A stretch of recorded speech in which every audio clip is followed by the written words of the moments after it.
La petite ville d'Oxford, située dans le sud-est de l'Angleterre, est reconnue internationalement pour son université. Sur plus de 150 000 habitants recensés, près de 30 000 sont étudiants. L'université d'Oxford est la plus ancienne du monde anglo-saxon et est regroupée en 38 collèges indépendants. The Oxford Union Society a été créée en 1823 afin d'offrir aux étudiants de l'université d'Oxford un lieu de débat et de discussion libre. Cette institution, vieille de presque 200 ans, a vu passer entre ses murs des invités de prestige, la reine Elisabeth, Winston Churchill, Albert Einstein, le Dalai Lama ou encore Mère Teresa, pour ne citer qu'eux. Son président est élu pour 2 trimestres, une fonction qu'occupe actuellement un résident de la principauté, Nikolai Koshikov. 10 000 étudiants d'Oxford sont membres de cette société. Alors, presque chaque jour, on a des événements avec les diplomates, les politiques, les athlètes. On a une grande équipe de débat. Ici, c'est une des meilleures, de plus connaissantes équipes du monde. En 1933, The King and Country Debate a été voté ici, en direct, et des millions de personnes l'ont suivi. Il en a été de même en 1975 et en 2016, lorsque l'Union a débattu autour de la sortie ou non du Royaume-Uni de la CE en 1975 et de l'Union européenne en 2016. Depuis les années 70, l'Union a décidé d'accueillir des événements pour débattre autour de problématiques majeures, avec des intervenants qui ne sont pas nécessairement au cœur de ces débats. Nous avons donc reçu un certain nombre de personnalités, telles que Morgan Freeman, Sir Elton John, Michael Jackson, Diego Maradona, mais également des hommes d'affaires ou des diplomates, comme par exemple le secrétaire d'État John Kerry. Une longue tradition donc d'invités de renom à laquelle s'est ajouté le nom du prince Albert II de Monaco. Avant le discours et les échanges avec les étudiants, la délégation monégasque a pu effectuer une visite de cette institution et découvrir toute l'histoire qui se cache derrière ses murs.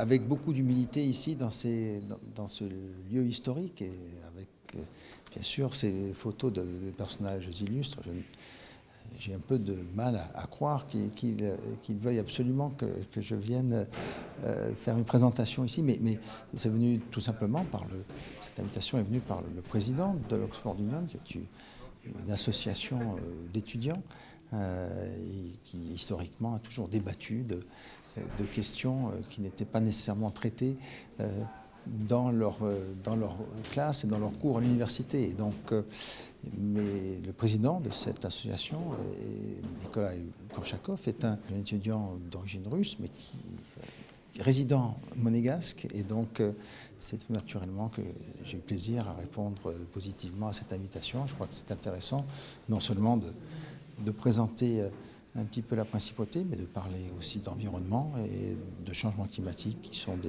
comme vous le savez, des sujets non seulement qui me sont chers, mais qui sont importants, même à une époque où tout cela semble être remis en cause. Et donc, il faut absolument faire porter ce message un peu plus avant. Devant des jeunes générations qui seront peut-être les prochains décideurs du monde. Absolument, je pense que c'est important de parler aux jeunes générations et de leur dire toute l'importance de ces sujets pour l'avenir immédiat, mais aussi pour leur avenir, et que ce sera à eux de prendre ces questions sous leur responsabilité et de faire en sorte qu'on aille vers un monde plus durable, plus sûr, et de meilleure qualité pour tous. 200 personnes étaient présentes pour l'événement, issues des différents collèges de l'université d'Oxford. Tous ont écouté avec attention les recommandations du prince souverain en matière d'environnement. Je trouvais très accessible et vraiment très naturel. En fait, je ne m'attendais pas à ça. Et avec en termes de ses engagements avec l'environnement, ça fait vraiment plaisir en même temps de voir un prince si engagé en fait. Mais on sent vraiment que c'est pas juste des mots, c'est profond.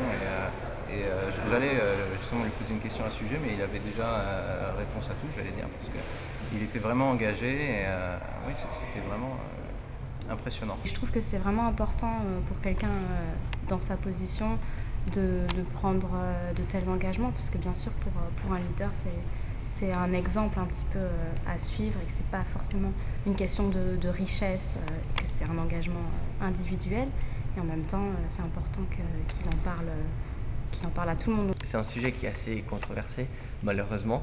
Et on se dit que c'est chouette de voir des princes et des rois, etc., qui font passer le message et qui, malgré certains arguments qu'on peut entendre à la télévision, essayent de faire comprendre à la population que c'est un problème maintenant, mais c'est aussi un problème pour le futur, pas juste et pas juste pour les politiciens, pour le président. Tout le monde peut faire une différence. Et c'est assez valeureux comme cause. J'avais participé au reboisement au collège et le prince s'était montré là-bas aussi. Donc je connaissais son engagement et je trouve que c'est génial qu'il prenne son temps de venir partager ce message ici, dans ce genre d'institution, qu'il montre à quel point ça lui tient vraiment à cœur.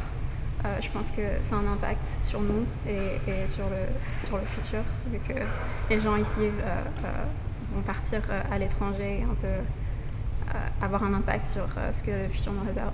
Souvenir de cet après-midi riche en échanges, cette photographie viendra compléter la longue liste des noms de légendes déjà présents sur les murs de cette institution historique.